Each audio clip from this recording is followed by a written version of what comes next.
Do Israelis really deserve to live in this land? Or does Israel have a history of owning this land?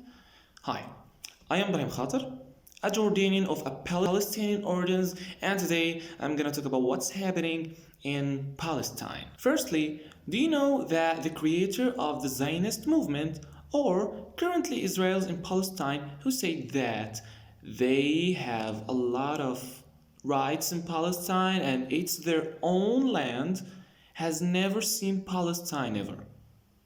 And he was not speaking Hebrew.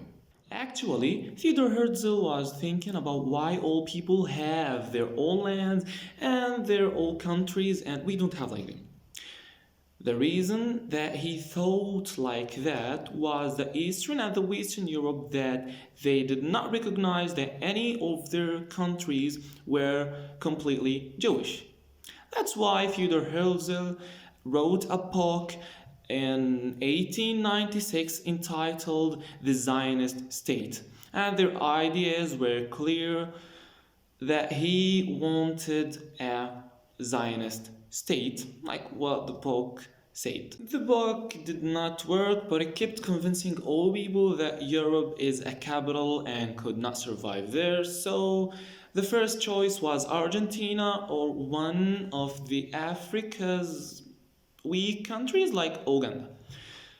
But that choice was not a good choice because all Jewish clerics was in front of that because they did not want it to be. Because what's mentioned in their heaven book, that they will remain scattered on the earth and they cannot establish a state. Theodor Herzl did not believe at all at Jewish beliefs and he wanted to be. So he went to Jewish clerics and he told them about Palestine because Palestine is the place that they will return at the end of time about what's mentioned in their Bible.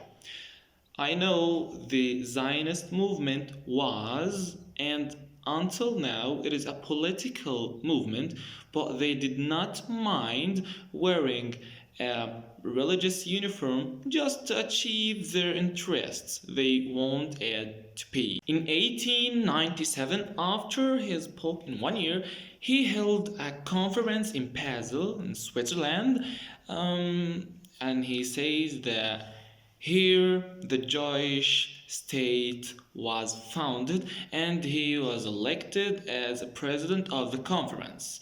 And in that day that the flag was designed and the national anthem was chosen, then he wanted to convince one of the great countries such as Germany, but he refused. So he thought about went to Sultan Abdul Hamid Thani, the ruler of the Ottoman Empire, to buy a piece of land in Palestine. In exchange of financial and political temptations.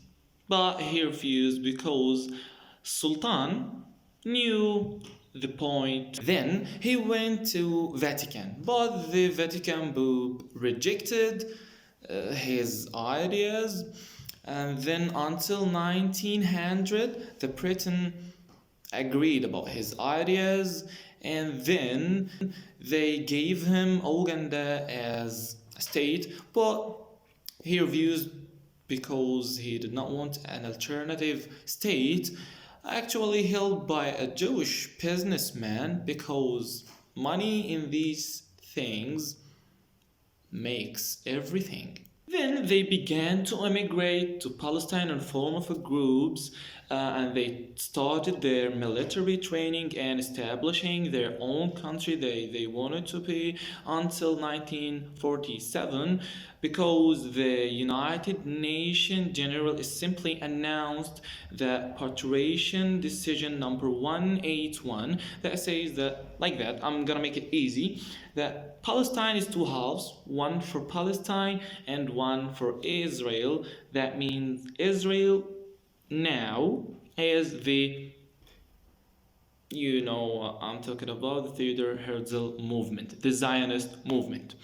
That means that a Palestinian rejected that and the war has started until today. Since 1948, Palestinians have been killed by Israel. But who is killed? Actually, the women, children, and the old people, because they don't want another age of knowing, and they don't want another age to know the truth and to fight Israel, because Palestinians are defending about their earth. You listen the video and you can go and check what I said. Actually, that is the truth. Israel doesn't have an history, so you should not to be an Arabian or Muslim to defend about the issue, because actually the Jews, religious men, are actually standing with us because they know that what's happening in Palestine and the Zionist movement doing is wrong. That's enough to be a human.